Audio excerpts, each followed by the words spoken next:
J'ai accouché sans péridurale, mais honnêtement, j'ai eu un gros coup de chance. Si toi aussi tu veux accoucher sans péridurale, reste bien ici parce qu'il y a des choses que tu dois absolument entendre. Le jour J, il y a plein de petits pièges qui peuvent tout faire basculer sans même que tu t'en rendes compte. Et le pire, c'est que ce n'est pas l'intensité des contractions. Alors si tu es prête à comprendre ce qui se joue au moment de ton accouchement, reste bien par ici. Je vais te raconter mon accouchement et te signaler tous les pièges dans lesquels j'aurais pu tomber. Dans cette soirée de mois de décembre, mon bébé avait décidé qu'il était temps qu'on se rencontre et pendant que je regardais un film avec mon partenaire, il a décidé de déclencher l'accouchement. Je connais ces petites contractions, ça commence à piquer, j'étais auxiliaire de puériculture, j'avais vu plein de fois les femmes aller à la maternité et on les faisait revenir en disant « c'est pas le moment, c'est du pré-travail ».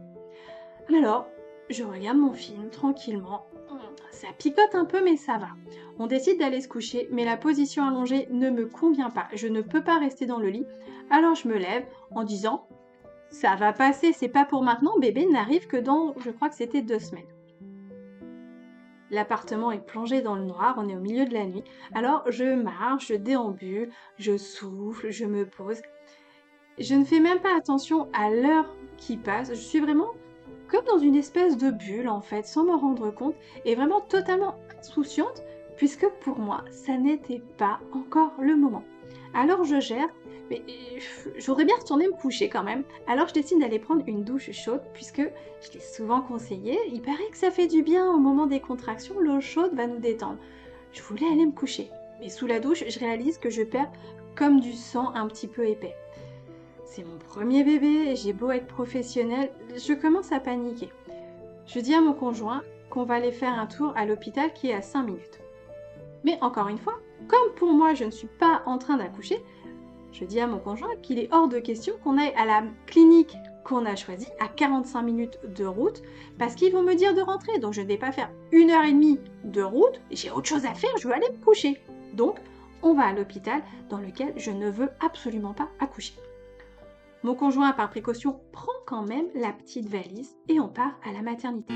Première erreur qui aurait pu me coûter cher, c'est que je suis partie déjà beaucoup trop tôt à la maternité et le fait de changer de lieu, de changer de mécanique aurait très bien pu ralentir, voire stopper mon accouchement. Quelques minutes plus tard, on arrive donc à la maternité, je suis accueillie et forcément on me demande de faire un monitoring. Bonne élève que je suis, et parce que j'ai été conditionnée, j'ai toujours vu ceci, je rentre dans la salle d'examen, il y a un lit, je m'y allonge, je soulève mon t-shirt et on me met le monitoring.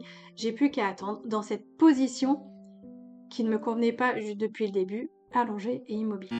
Là aussi, le monitoring aurait pu me coûter très cher, puisque je me suis retrouvée à nouveau immobilisée, ne pouvant plus gérer la douleur, puisque je pensais ne pas avoir le droit de bouger. Les minutes m'ont paru insoutenables, très longues. Je commence alors à paniquer, puisque sur le tracé du monitoring que je vois, les contractions ne sont pas régulières, elles ne sont pas très efficaces. Et comme encore une fois je suis persuadée que ce n'est pas le moment, je commence à dire à mon conjoint « mais là je suis même pas en travail, le jour J, je vais jamais pouvoir tenir » et je commence à m'affoler. Le toucher vaginal, il n'est pas obligatoire et surtout son utilité est fortement remise en question aujourd'hui puisque elle ne prédit pas du reste du travail. Donc savoir à quelle dilatation j'en suis à ce moment-là n'a pas vraiment de pertinence. Ce toucher vaginal va à la fois me rassurer et me faire plonger en même temps. Il me rassure puisque la sage-femme me dit « effectivement madame, c'est bien le jour J, vous êtes déjà dilatée à 5, le travail a commencé ». Quelque part, je suis contente de me dire « ok, donc là, ce que j'ai fait jusqu'à présent, ok, c'est le bon moment ». Mais en même temps, je sombre parce que je ne suis pas dans l'endroit que j'avais choisi. Je ne voulais pas accoucher dans cet hôpital. Et en plus, dans ma tête, je fais le calcul. Elle vient de m'annoncer que j'étais dilatée à 5 cm. Il reste donc encore 5 cm pour arriver à dilatation complète. Encore plus de 5 heures à tenir comme ça. Je vais y arriver. Bon, je te passe la fin de l'accouchement, j'ai accouché sans péridurale, mais pourtant, des pièges comme ceux que je viens de t'énoncer, il y en a eu encore quelques-uns par la suite. Pourtant, j'étais prête. En plus, j'étais auxiliaire de puériculture. J'avais cette habitude d'être avec les femmes enceintes, de les voir accoucher. Mais je souffrais d'un biais de panel, en fait. Je n'avais vu que des accouchements médicalisés, que des accouchements sous péridurale. Et moi, je voulais faire autrement. Donc, je n'étais pas formée de la bonne façon. Je n'étais pas préparée comme il le fallait pour vivre un accouchement différent de tout ce que j'avais pu voir jusqu'à l'heure actuelle. Ce que je retiens avec le recul, c'est qu'un accouchement sans péridurale, ce n'est pas une question de volonté, ce n'est pas qu'une question de courage, de tenir coûte que coûte. Non, c'est vraiment une question de conscience, de préparation fine et stratégique. Et ça, personne ne nous le dit en fait. Oui, le corps de la femme est fait pour donner la vie. Oui, c'est un processus physiologique et naturel. Et moi aussi, je le dis et j'en suis persuadée. Sauf que bien souvent, on n'accouche plus dans un environnement naturel. On accouche dans un environnement médical. Et cet environnement, il a ses règles, il a ses protocoles, il a toute cette atmosphère qui va venir déjà chez toi réveiller un imaginaire.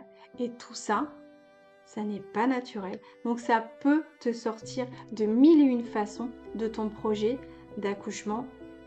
Alors physiologique, si déjà tu es en maternité, je trouve que c'est un petit peu antinomique, mais en tout cas d'un accouchement le plus naturel possible.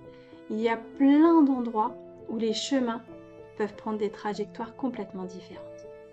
Alors c'est exactement pour ça qu'aujourd'hui je souhaite accompagner les femmes qui désirent un accouchement sans péridurale. Parce qu'il y a vraiment beaucoup de choses à mettre en place. Et il y a surtout ce soutien sans faille, cette énergie qu'on va pouvoir créer ensemble pour pouvoir comprendre, avancer et non pas vivre un accouchement simplement sans péridurale, mais vivre un accouchement puissant, un accouchement où tu as conscience de ce qui se joue à chaque moment, où tu peux prendre des vraies décisions et te sentir vraiment puissante et actrice dans ce grand jour. Un accouchement naturel, ce n'est pas juste une question de volonté, de force, de tenir coûte que coûte. Tu as besoin d'une bonne préparation. Pas une préparation générale, même si la respiration, la visualisation sont vraiment des outils incontournables. Tu as quand même besoin d'une préparation plus fine, plus consciente. Une préparation en adéquation avec ton projet d'accouchement naturel et surtout une préparation qui prend en compte le système dans lequel tu vas accoucher et qui te donne les clés pour naviguer entre les pièges sans jamais te laisser embarquer. Alors si toi aussi tu veux un accouchement sans péridurale, tu regardes dans la description, il y a un lien pour prendre un appel avec moi. On se prépare une infusion, on se dit 30 minutes et on discute de ton projet. On voit si la façon dont j'accompagne peut te correspondre ou pas. Et en attendant de te recevoir en appel, j'aimerais bien savoir ce que tu vas faire. Est-ce que tu vas regarder la vidéo suggérée ou est-ce que tu vas t'abonner? Quel choix?